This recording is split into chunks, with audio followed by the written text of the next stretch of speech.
Also, what to eat? Here we go. Food for suhoor.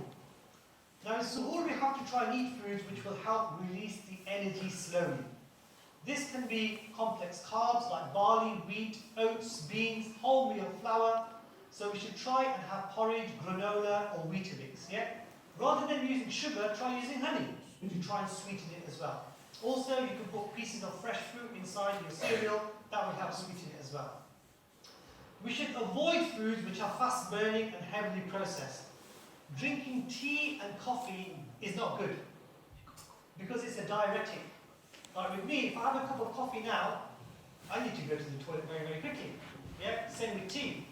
So what happens is, all the energy that you're taking in, you'll have that quick rush, but now you've got rid of that energy, now you're going to struggle for the rest of the day. To try and stay away from these diuretics as well, fizzy drinks as well. Try and have a balanced suhoor with cereal, wholemeal bread toast, some fruit and veg, dates, fluids like water, juice, and maybe with some isotonic drinks, and inshallah this will help us throughout the day. Now, iftar time, best time of the day. We've been thinking about food all day long, the different types of food. We've been preparing it all day long, and right on the top of the list is going to be our samosas, pakoras, bhajiyas.